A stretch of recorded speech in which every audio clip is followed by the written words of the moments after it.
Hello, boys and girls. My name is Miss Diaz. Welcome to another day of learning and fun. Today we're going to be reading another story and we're going to be working on reading comprehension. Please listen to the story carefully. The title of the story is Cap's First Sale. A tale of a peddler's, some monkey and their monkey business.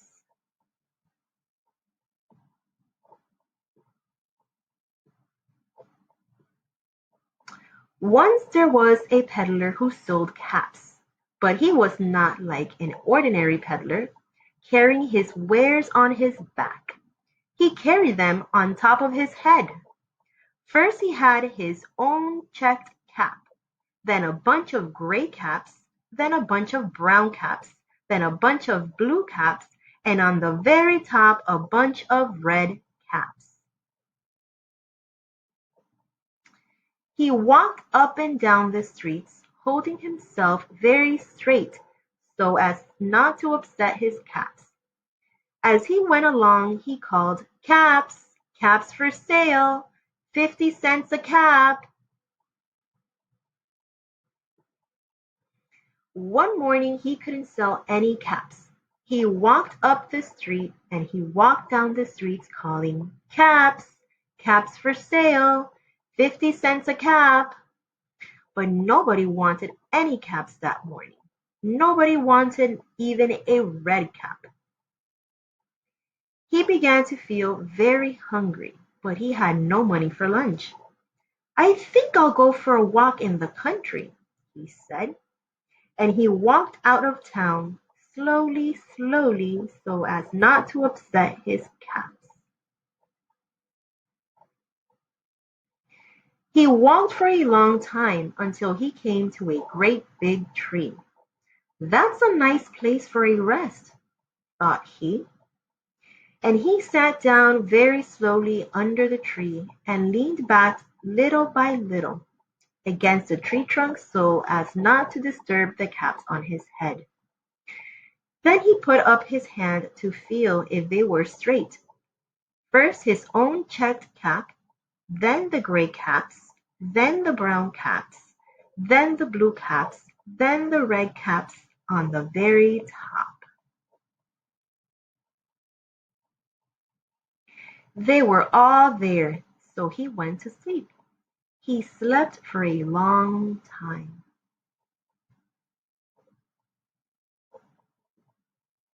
When he woke up, he was refreshed and rested. But before standing up, he felt with his hands to make sure his caps were in the right place. All he felt was his own checked cap. He looked to the right of him, no caps. He looked to the left of him, no caps. He looked in back of him, no caps. He looked behind the tree, no caps. Then he looked up into the tree, and what do you think he saw? On every branch sat a monkey. On every monkey was a gray or a brown or a blue or a red cap. The peddler looked at the monkeys. The monkeys looked at the peddler. He didn't know what to do. Finally he spoke to them. "You monkeys, you," he said, shaking a finger at him. "You give me back my caps." But the monkeys only shook their fingers back at him and said, "Tis, tis, tis."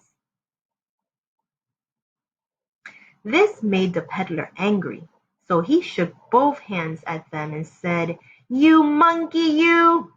Give me back my caps." But the monkeys only shook both their hands back at him and said, "Tis, tis, tis." Now he felt quite angry. He stamped his foot and he said, "You monkeys, you! You better give me back my caps." But the monkeys only stamped their feet back at him and said, "Tis, tis, tis." By this time the peddler was really very, very angry. He stamped both his feet and shouted, "You monkeys, you must give me back my caps." But the monkeys only stamped both their feet back at him and said, "Tis, tis, tis." At last he became so angry that he pulled off his own cap, threw it on the ground, and began to walk away. But then each monkey pulled off his hat, and all the gray caps, and all the brown caps, and all the blue caps, and all the red caps came flying down out of the tree. So the peddler picked up his caps and put them back on his head. First his own checked cap, then the gray cap, then the brown caps, then the blue caps, then the red caps on the very top. And slowly, slowly he walked back to town calling, "Caps! Caps for sale! 50 cents a cap!" The end. Boys and girls, I hope you enjoyed this story. This story was a wonderful story to read. I really enjoyed reading this story, and I hope that you guys enjoyed it as much as I enjoyed reading it to you. Down in the description box, I'm going to be asking some questions. There are going to be some comprehension questions to see what exactly you understood of the story. Remember, you can always replay the video and listen to it again. You can read it together with me. Then if you can answer those comprehension questions at the end of the stories, it will make me very happy.